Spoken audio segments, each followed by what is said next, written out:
because my wife and I, we own a nonprofit, so we work with a lot of local music artists. It's called Context of a Generation, and yeah, we work with a lot of music artists. We have a show called the Indie Seat, where it's kind of similar to this. We interview music artists, and then they perform after, like, during the interview and that kind of stuff, and yeah, put shows on. And very cool. So go ahead and introduce yourself. My name is Frankie Midnight. I don't look at the camera, no. No, you just talk to me. Oh yeah, Frankie. My name is Frankie Midnight from Miami, Miami Gardens. I'm an actor, filmmaker, music artist. Which came first, acting, directing, or music? Acting, yeah. Critical 305, making a living as a filmmaker.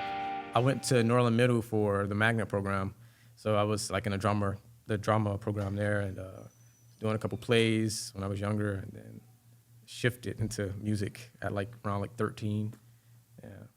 My funny thing is my parents are both like into music. They were always into music. Mm-hmm. My dad, his name's Southern Boy. He was in Icons Music, and he worked with Trick Daddy during that time.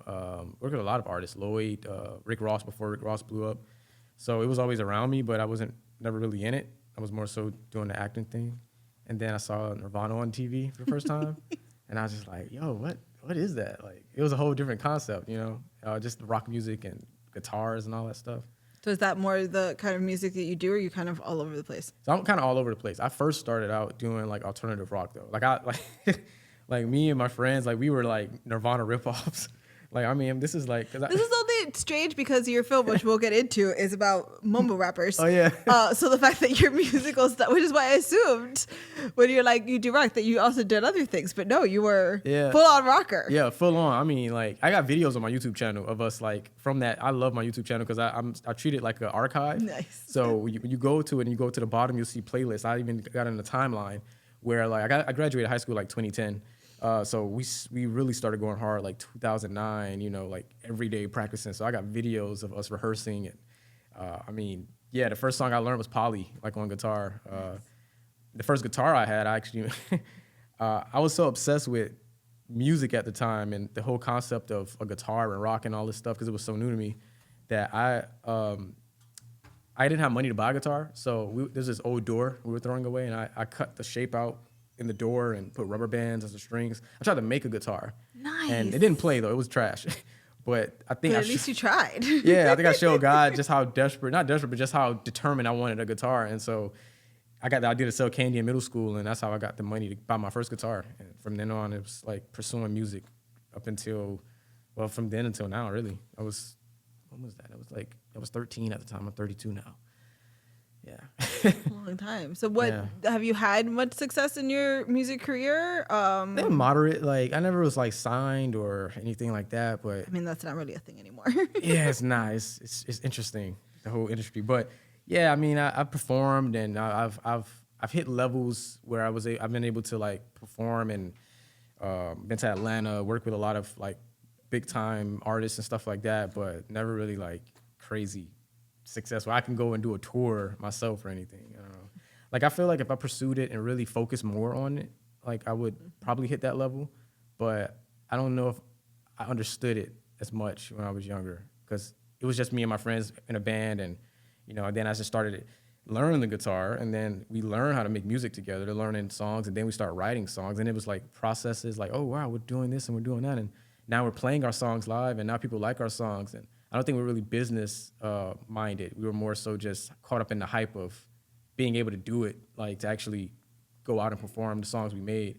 So when I started getting more business savvy about it, I don't know if I was either burnt out or I don't know what it was. I'm not gonna say burnt out because I'm never really burnt out. I still make music today, but I think the thing that made me stop and pursue acting professionally, like, okay, I'm just gonna do this, was maybe a couple years ago, and I had to ask myself a serious question. I was like, do I want to pursue music professionally? And if I do, what does that look like? Because up until this point, I've been doing music the way I do it, and it's kind of unconventional, the way you do it in a studio setting or like working for a label or something like that, industry way. And my sister-in-law is a musician. She had an internship for Paramount in Cali, so me and my wife and my sister, we drove up, and she was just putting me on a lot of game on how the industry works. Like, well, if you're going to be a studio or an industry artist, you have to use auto-tune, you have to use this program, all of this, all of that. And it hit me like, man, I don't want to make music like that. So at that moment, I realized like, I don't think I want to pursue music professionally. And I had to pivot. And that's when I went back to acting. And what does that transition back to acting look like? Confusing at first, because I was like, I spent like over a decade pursuing music. And I'm like, and then just to stop and realize like, okay, I don't want to do this anymore professionally, but I don't want to go into the labor market either, That's when acting kind of came back around. I worked with the Juggernaut Theater Company back in 2016 for the first Mamimoto stories. Mm-hmm. And so I kind of was in the local, because theater is my background. I was kind of already in the local scene. But what really kicked it off was when I worked with City Theater for Three Little Birds. That was back in 2022, I think. Yeah, it was recently. Yeah, 2022. And that was the first time I experienced like acting and like making money and paying my bills and like really like making a living, kind of like to sustain my living from just acting. And I was like, whoa, this is like nuts. Like I can actually do this, Were you sustaining a living as a musician at any point, or not at all? You were doing other jobs? Yeah, I was doing other jobs. Like I was making music, but then I was working at Target. I worked at Panera Bread. I worked at Macy's. I did stagehand for a long time. I'm actually in the union, IATSE 500, local 500, building concert stages. That was probably what I would have been doing had I not decided, okay, let me try acting. Because once I stopped the music, I had to figure out something that was more, substantial. But I worked a lot of odd jobs. There was one point, and then I went back to school. I went back to 2019. I went back to MDC. I got my associates. If I ever hit a point, I might go back and get my bachelor's. I don't know. It's there. So, Yeah, we just need another pandemic where you can't work. You might as well go back to school. You know what I mean? And it's like, oh, okay. I'll put that in my back pocket. But, this is the first time where I'm actually able to pursue this, like, full time. And even though it's a struggle, well, I won't say it's a struggle. It's not where I want it to be. And there are times I'm like, okay, next month's coming up. What am I going to do? But God has always come through. And I'm just, like, so thankful. And that's the challenge, is keeping the faith and keeping going and staying focused, because there's so many things that's like trying to deter me, and make me go back into, oh, this is what you should do because this is more logical, as opposed to have more faith and stay on the course, because it's right around the corner. It might, you never know, it might be right there. If you want to be logical, this is not the industry to get into. Yeah, exactly. Not a lot of logic in our career paths. Yeah. But so City Theater, that was the one that got me back into acting full time, transitioning from music to acting. Yeah. Very nice. And then you mentioned that you started a nonprofit with your wife. Was that since moving to acting, or as a way to kind of have a more steady thing to focus on while you get the acting out of the way? What was the genesis of that? So they already had Context of a Generation like years before we met. We met in 2014. They already had conceptualized it back when she was like in high school, but it wasn't official until like the pandemic. Because when that happened, and we kind of were working on it before, but as far as getting it incorporated and like going like, okay, now we're official. We are also pandemic, baby. Yeah.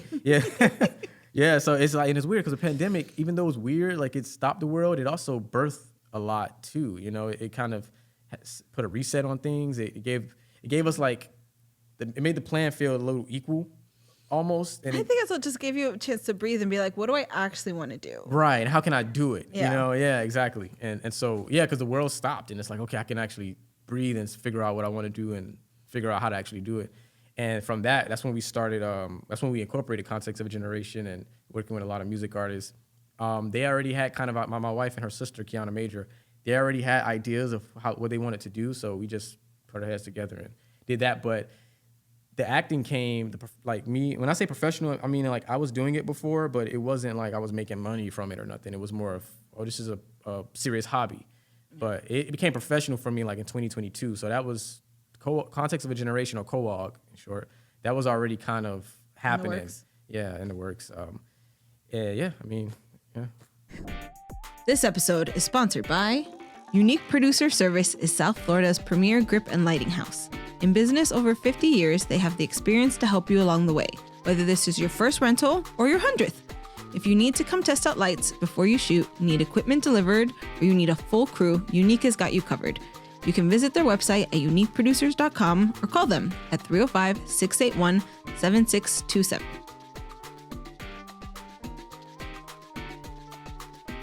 Nestled between Miami and the Florida Keys lies an enchanted and tranquil estate. Palm Lodge House and Tropical Garden is a historic 2-acre property from 1912. Its old Florida-inspired decor is intended to transport you back over 100 years with old-world charm everywhere you look. The spacious 2-story, 3-bedroom house features an expansive porch, a high-ceiling foyer, a grand piano, and an outdoor living room, and is surrounded by lush tropical gardens with seashell walkways throughout. And it is the perfect place for your next shoot or event. You're doing a lot. And then we met because you were directing a film, or you directed a film that then got into the Miami Film Festival. Yeah. So tell us about that. How did you make that? Why did you decide to pursue directing? And how did that movie come about? Yeah, that was... And tell to explain the movie itself. Yeah, so the movie's called Mumble, Fate of a Lost Icon. It's a mockumentary about a mumble rapper. And the creator, unofficial creator of mumble rap being this genre of rap music that was popular at its peak, like 2009, 2010. Like there's artists like Kodak Black, Gucci Mane. You probably know it if you heard it, Future. I mean, it's in the title. Yeah, exactly. They're mumbling as they rap. You're listening to mumble rap. Yeah, no. It's just like, what? It's really more about the feel of it. And I'm like, my musical like background, I don't listen to mumble rap. Like I listen to like classic hip hop, like 90s, 80s, more so 90s, and early 2000s when it was conscious rap, when the rappers were more poets, and had something to say. And because I'm a musician, I listen to punk rock from David Bowie to Motown. Like I studied a lot of like music, so mumble rap, I'm not messing with this. Like what? This is stupid. But then, and it's not the down mumble rap, because I actually appreciate it now. Since making the movie, I got into it. And I didn't even make the movie because I was a fan of mumble rap. It was just one of those things where, I said how I got into it. I started pursuing acting professionally and learning a lot of things. Like, okay, I need to get my resume up. I need to, and I started doing more commercials, principal stuff, and that was working out. But I want to move more into TV and film. And I started thinking, like, okay, what can I do? Like, how can I get an accolade on my resume? Like, because my wife's friend, he's a filmmaker. He made a short film, and he got it on Amazon Prime. And I'm like, how the heck did he do that? He's not like, he's just an indie film. And that was the first spark for me. His name is Fudge Lee. He has a movie called Lotus. And I got to give a shout out to him because he really did like spark. He don't even know this, but seeing his movie on Amazon Prime sparked the motivation for me, because my whole goal was, if I could just make a movie to put on a platform, I could put it on my resume to show that I'm in a movie that's streaming, and that could maybe give me some type of credibility as an actor. And when I start pitching myself, it'll help me. So that was already set. And to be honest, like, I can't even tell you where the idea came from. It was just really one of those things where it was like, if I'm going to make a movie, it needs to be easy to make. It can't be complicated. And I got to be able to get away with some imperfections, because I don't really know. I've never made a movie before, but I know I need to do this, and I don't have a budget. I don't have the resources to rely on people. I got to pay people, and I would love to pay people, but for this movie, I'm not in that position. I just need to create something that I could put on streaming, give me some credibility as an actor. I think a lot of people go into making filmmaking with, this will serve something else. Right. Like a lot of people go into like, I may have to make this for my art and make this beautiful story. I'm like, that's all good, but that's not gonna pay your bills. Yeah. Yeah. And even if you are going into that, making a movie that it's like, it's a story I want to tell and the way I want to tell it, unless you have a plan for what you're gonna do with it. Yeah. Like, then it's just a hobby. Exactly. Like you need to know that that's gonna serve something, or like how you're gonna get in front of other What's the people. goal? Like have to think of all those things and not just think of, I want to make a movie for the sake of making a movie. Yeah. At least, I mean, you can if you just want to make a movie, but if you want to make a career, you need to think about like how is this going to lead to something else that'll lead to something else, and what is that other thing that I want? Exactly. And that was my music career, or music professional hobby. Like that's how my music journey has been. It was doing music the way I like to do it, but never really having a practical, substantial goal until I start thinking of it as a profession in the industry route way. And then once I kind of put it in that context and I realized, I actually don't really want to do this like that, so let me pivot. But the movie thing I can't, or the acting thing I can do, I can treat it like a job, because I mean, it's still a blessing to do it, but like you have to wake up I'm not a morning person at all. Like you have to wake up at 5 a.m. for call times. And because I'm doing it like full time, or, up until this point, I've been doing it full time. Most jobs aren't here in Miami. It's mostly commercial, barely. So I have to drive. I have to travel a lot. I have to use my own money to do it. It can be an investment. Yeah, and I think my body is starting to feel it now because I got my agent back in like 2022 October. So wow, you did your first professional thing at City Theater, and that same year you got representation. Yeah. How did that happen? So honestly, I gotta give like props to God because I'm a very spiritual person. I do believe in God. I'm a Christian. I mean, when I did City Theater and I did Three Little Birds, and then it was over because with theater you put a lot of time into it, months. You go to rehearsals and then you do the shows and it disappears. And then it disappears and then I call it post-show blues. I was suffering from that heavy because I'm like, man, like God, you have allowed me to experience what it could be like to like make a living doing what I love and providing for myself, and my wife and my family. I don't have any kids yet. I'm looking to have children soon, but I'm seeing that and I'm like, but then I was gone and I mean I had a really depressed breakdown like in 2022 before I got my agent. After Three Little Birds, there was this middle period, and then they was doing a Michael Jackson biopic, that they're doing right now, and I'm a huge MJ fan. I used to impersonate him and stuff, so I somehow got in contact with the casting director. I didn't have an agent at the time either, but I think I had the drive to want to really like figure it out, and so I was looking up information. And I found a casting director, got in contact with them. They sent me sides. I auditioned for it. I got so far, but I didn't get it. They casted Jafar Jackson, Michael's nephew. But even that experience was even more of a crushing blow because you don't really get that far without an agent or anything, Yeah. So it was all of these things, Three Little Birds ending, me getting opportunity and then not securing it. It was just like, wow, I was very depressed. And I remember one day I was driving and I was crying. I live right up the street from Universal Casting. And I was driving and I was crying and I was really just talking to God, like what am I supposed to do? Because I just finished working at Target and I don't want to go back like to Target. I mean, I love Target. I'll shop there, but I don't want to do that, and I just experienced this and what is going on? And I'm praying. And then at that moment I passed Universal Casting. I've been in there before, but I never really knew much about it. Mm-hmm. And I just called the number. I Googled Universal Casting, found the number called. This was on a Monday at like 5 o'clock. And Chris Perez answered the phone.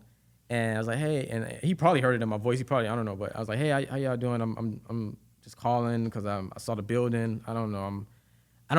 I just didn't really know like what I was asking, what I was looking for. But I was looking for something. And I just was like, hey, y'all doing anything? I got anything going on there? And he's like, yeah, actually, we have a class tonight. You should come by at 7 o'clock. Like, all right. Hung up, went home and told my wife, and like, oh, it's right up the street. He's like, all right, cool, check it out. And that was the introduction to getting into the business because from that class, I was able to show a little bit of my chops. Chris was like, look, man, you're good. You don't really need this class. Like, you should talk to Christine Donald. She works here. Talk to Christine. She used to be a casting agent, a talent agent. Now she's like one of the casting folks, Universal is like the biggest casting place here. That's where all the major commercial auditions happen. Talked to her. She was able to give me information on a talent agent. And then from there, it just kind of like skyrocketed. But it all stemmed from the breakdown, me breaking down and confessing my emotions to God in that moment. And him just kind of giving me a light bulb to call Universal. Because had I not did that, I don't even know where I would be right now, to be honest. I really don't know. Yeah, it's a hard thing to pursue, and you literally need something to kind of light that fire going. Yeah. Either give it your all or don't do it, because it's too hard if you're not going to... Even giving your all, you don't know that you're going to succeed. Yeah, so if you're not going to give it your all, like, don't even try. Yeah, and then that's the thing, too. You get you don't even get what you put in most of the time, but you really have to put, like, all of yourself in it to get even back, have a chance of getting something back. And I think that's where I keep bringing God in because that's where God has worked for me because it's so competitive and everybody wants to do it, but you need something else. It just can't be you and your passion and desire for wanting to do it. It has to be something else that's bigger than you. And every time I go into an audition or every move that I've made since then, I've always prayed and put God first. And I think God has even protected me from some things that I wanted and didn't know, that it wasn't good for me as far as certain roles or something. And then I hear about it later and I'm like, whoo, thank you, Lord. Dodged your bullet on that one, But yeah, that's how that transition happened, Yeah. All right, so you made the idea to to make this movie, you did it in to make going back to Mumble. So that's how I got into the industry, right? Like getting an agent and then getting these commercials, all this stuff, and then I started to realize, okay, this isn't just it. You know, now that I have an agent and I'm getting these I'm getting these opportunities. The opportunities are limited, and the stuff I really want, like the stuff that we see on Actors Access as actors, you know, like our agents have Breakdown Express, which is where the Netflix stuff is at. We don't get access to that, and it's like, how do I get those opportunities? So that's where the idea of, okay, I might need to, you know, the concept of do student films, like to make a reel, right? They say do student films or write a scene and shoot it. I took the same concept, but like, okay, let me make a movie to then put on my resume type thing, right? And then, so that's how that idea started. But it did stem from, I guess, being in the industry for a couple, maybe a year. I'm signed with my agent 2022, it's 2024 now. So I made the movie October of last year, and then it got into the festival this year. That's a very fast turnaround. Because my wife will tell you, like, I don't waste time. Like right now I'm really trying to utilize the time I have to be able to do these things. And every day I'm feeling like, I don't know, this might be it. You know, I don't know, my little free time might be over because the pressure's coming in. But like that moment was one of those moments where I realized, okay, I gotta do more. And if I just wait, my dad too was a big inspiration and a big motivator. He told me, look, son, you have an agent and you're doing that, but make your own movie too. Like, you know, him and his team made a film years ago called Bloodline. They're actually getting ready to do a sequel. But that movie was like a local hit amongst like the Black community. Amongst multiple communities, but it's like a big, you know, it's one of those, cool. Like urban films, you know, two brothers part ways and one go into crime, one becomes a cop, and they reunite when the brother who's a cop busts the brother who's into the crime life or whatever. But he's come from that too of don't wait, just, you know, make your own thing. And he inspired me, pushed me to do that. So that idea was there. And the mumble rap thing, I don't know why I did. I think I'm a big fan of Spinal Tap. I'm a big fan of CB4. It's a movie Chris Rock made, which was a parody about gangster rap in the 90s. And that concept of, in The Office too, that mockumentary concept, I think that was something that was like, okay, I could get away with some imperfections if I make it like a documentary. You know, you could see like a boom, or it could be a little shaky, or it could be imperfect, you know, to a degree, and because it's a mockumentary. And then you did it in black and white, which forgives a lot of lighting and things in that. Yeah, exactly. So it's like reason behind a lot of why I did it, because for me, I don't have a budget, so I can't let that what am I gonna do? Not do it? Like I gotta go around it. Okay, well, what can I do here? And it worked out. I did it, and I didn't even think about submitting it to film festivals. My wife told me to do that. Her name's Simone Major. She gave me the idea to do it, because once it was done, I was just gonna self-submit, or figure out a way to get it on Prime or whatever, and then that's it. I'm done. You know, so in a sense, it did serve its purpose, but it exceeded the goal too, because then we submitted it to the festival, and an amazing dude named Philip Dickey, he was one of the reviewers who saw it, and this dude is like. It's why you should never judge a book by its cover, because he's like a suit, tall, white guy, you know, bald dude, looks very corporate, you know, like, oh, he's not gonna like this movie. He was the first and only not only person to like it, but he was the first person who saw it and was like, and he said in the first 5 minutes, he didn't know what to expect. And then he started watching it. And because my character, whose name is Young Gutternuts, the mumble rapper, so ridiculous, he was like, this can't be real. So he started watching more. He's like, oh, I get it. And he raved it, and he was telling everybody who was, you know, a part of the film festival, you gotta watch this movie, you know, to Jasmine and Lauren, you gotta watch this movie. Like, yeah, I was gonna say, of all the films, like the actual team at Miami Film Festival championed this film so much. Yeah, and which is so great. I didn't really understand, because I'm like, I don't even know why I made this. Yeah. I didn't give 0 F's about making this movie. I just wanted to make something that was, of course, like I'm gonna make it as best as I can. I'm not just gonna. Because it could have been like even way more worse. I did put a lot of effort when I edited and all of that stuff, but you've seen it. It's a great concept.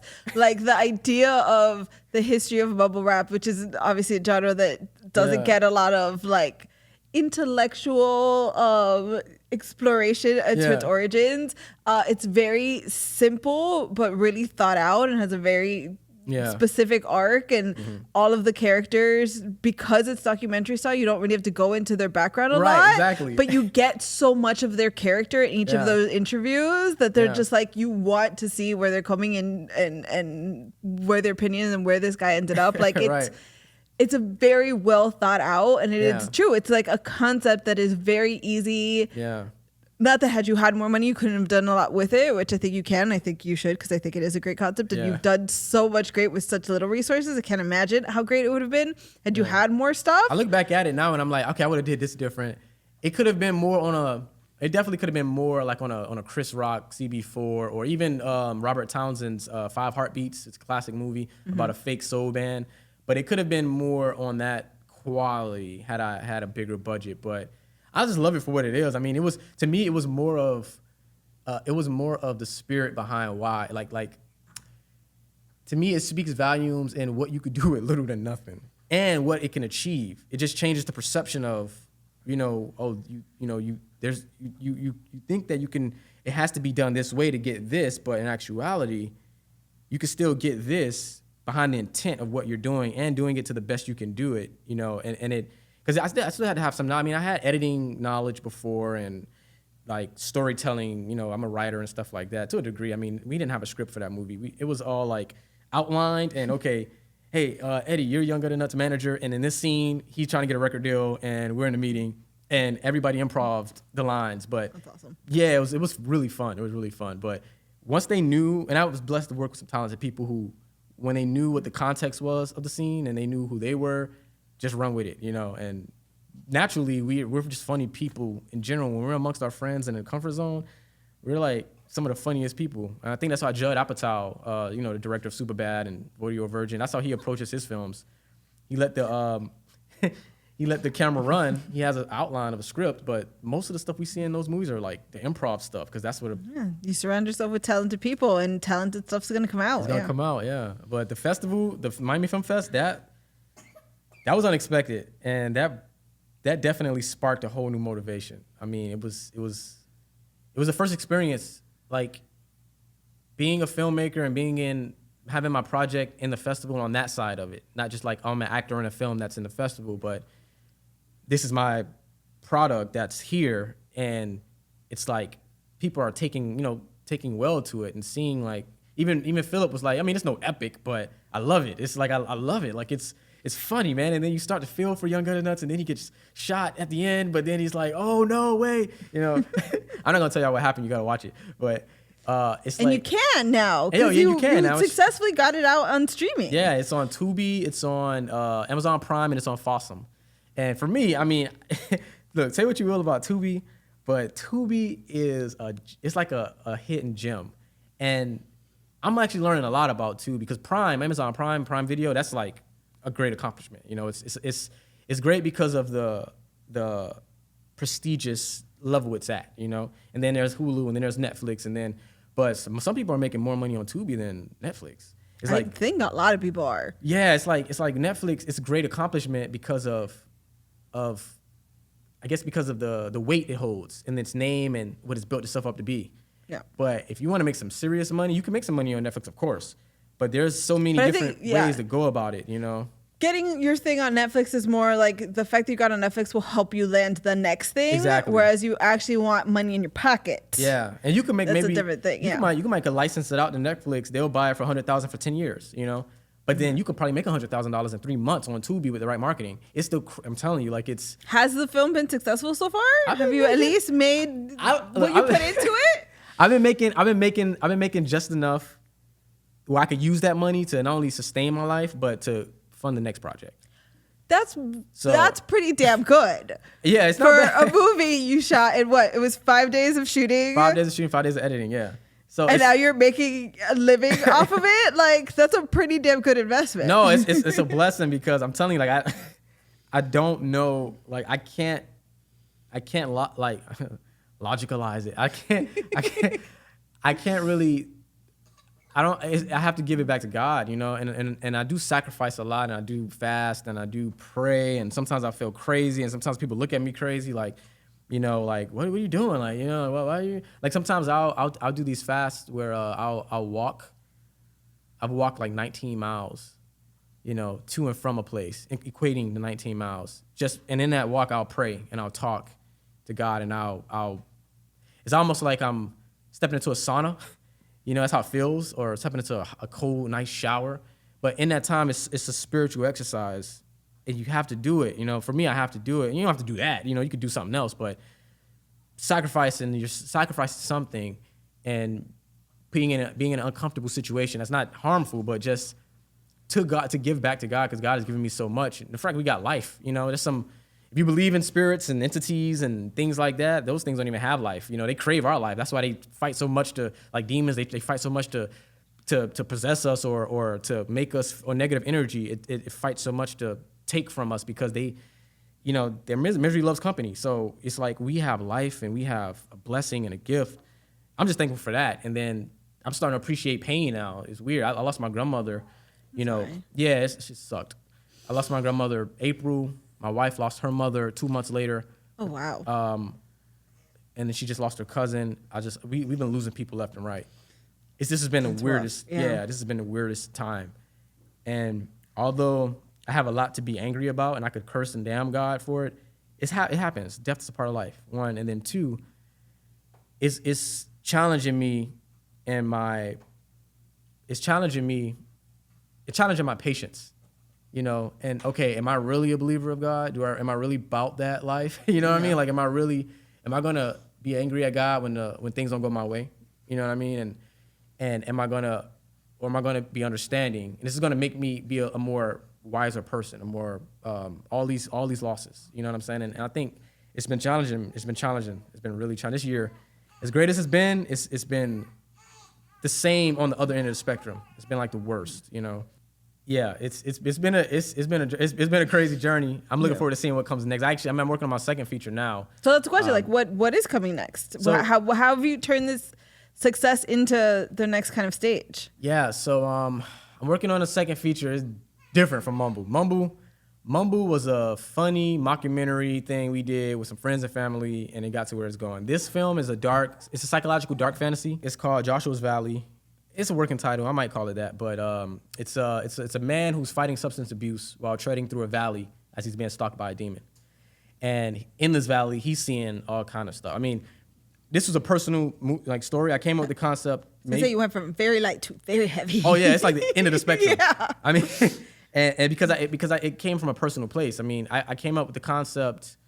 I want to say maybe a couple days after my grandma passed. You know, we had her service, and then we were in church, and it was a sermon that our preacher Reverend Jackson was talking about being in valleys, and it was a chapter from Psalms, and how even though you're in a valley, don't look at it as a glass half empty thing or a negative thing, because like you need darkness to see light, the contrast, you know, and when you're in a dark place, be still in those moments, because it's God molding you and teaching you something in that. So when you come out of it, you come out stronger and better, and you can move forward in life. And that was the spark of the film. Dang, a valley, you know? And that was another concept. Okay, because I love movies that take place in one setting type of thing, you know? And I was thinking, what movie could I shoot that's not too difficult? I could tell a great story. It could take place predominantly in one place, and it's personal, number one. Because even with Mumble, it was a fictitious character, but a lot of the stuff in that movie was very personal, because I didn't, you know, I pulled from a lot of personal experiences or whatever. And in this film, it's the same thing. You know, this character loses, you know, he's in a dark valley. I was in a very dark valley at that time. And I'm telling you, when y'all see this, I think I'll push the envelope even more, because you're going to see what you could do with little to nothing, but also at the highest quality. Because I do have a budget now, it's like I don't work with a lot of like a big crew or anything like that. But how I have been able to utilize the budget is in polishing the film, like it coming out exactly how I see it. So I don't have to be too ambitious and it's unrealistic. I can still be ambitious and accomplish some things, you know. But it's still it's going to be 100% like just the craziest thing you've seen from me as my expression coming out. And it's when are you gonna be shooting? dope.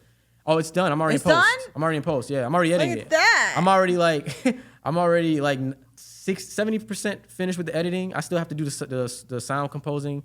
Another amazing thing about being a musician in the movie industry or the movie route, it's found purpose. I found purpose now for my music, so I can bring that back into it. Nice. And MUMBLE, I didn't make any of the music. I actually let my brother. My brother's a music producer, and I love my brother. I wanted to incorporate a lot of my friends and family in it, so I allowed him to use his music for it. This time, it's just me doing the music because it's right for the project, tone of the film, yeah. But I haven't even got to that part yet. I still have to, and I mean, I've been putting in 12-hour days, like editing this thing, because it's just me editing it. But yeah, I'm almost finished. I mean, it's 75% done. I still have to do like sound, Foley, and all that. So some of the things, and then compose the music, and then do a final like look through cut. But I want to, once it's done, I'm probably submit it and do a couple of private showings. You know, talk to y'all about it. Yeah, come do it. Y'all want to check it out out with us? Absolutely. So where can people follow you so they can find out what the movie's done and all the other great stuff you're working on? So you can follow, I have a film company, Midnight Monochrome Pictures. You can follow us on Instagram, spelled like that, Midnight Monochrome Pictures. You can follow me, Frankie Midnight, and our IG is in my bio. You can follow us and you could just stay up to date on there. We have a newsletter too, but if you go to the Instagram, Midnight Monochrome Pictures, you get all the things. It's in the link. So you can click the link in the bio and then it'll take you to our newsletter. It'll take you to where you can stream MUMBLE. And I'm gonna start dropping some promo stuff too for this film. But Exciting. It's crazy, man. It's like, yeah, I don't even know. Like, I'm trying to think what movie was I inspired by, because it's an art house film, but it's still linear storytelling. It's not abstract to where you don't know what the heck's going on, because it's still linear, but it's just one of the most ambitious like projects so far for me that I've done, because I'm using a lot of stuff. I'm using special effects. I'm using practical effects. There's a lot of crazy stuff in it, and I mean, you go hard. Yeah, no, yeah. and again, this was done with, as far as making it, I mean, I had a budget, but still, when, like, I'm not gonna say what the budget was, but it was nothing like compared to what you would need for a low budget film. It was like, that's not. Yeah. That's not. But I think I'm really curious to see, like, just to show more so what can be done. I think my whole goal, and I think I'm trying to find my purpose in being a filmmaker and just a creative artist in general, is to show like what you like, push the envelope. Like, what can you do? Because times are changing. The movie industry is changing. Film industry is changing. The record industry has changed drastically. And where there used to be artist development, now it's just you have to already be developed. And I think it's the same with some. I mean, film studios are still like, okay, let's see your track record. Okay, we'll give you a budget to make an original, you know, like whatever. But it's still the same thing as far as an indie filmmaker. You can make something and then sell it, and then it become an original, you know. So it's still very like in our hands type of thing. And I think the thing that's exciting to me, because this is new waters for me as a filmmaker, I just want to push the envelope and see, like, what can I do with little to nothing? Well, once you release it, we'll come back and you'll actually tell us the numbers, and we'll talk about once people see it and know how much they love it, all that. So thank you so much for coming. This is so much fun. Thanks for having me. Yeah. Absolutely. Appreciate it.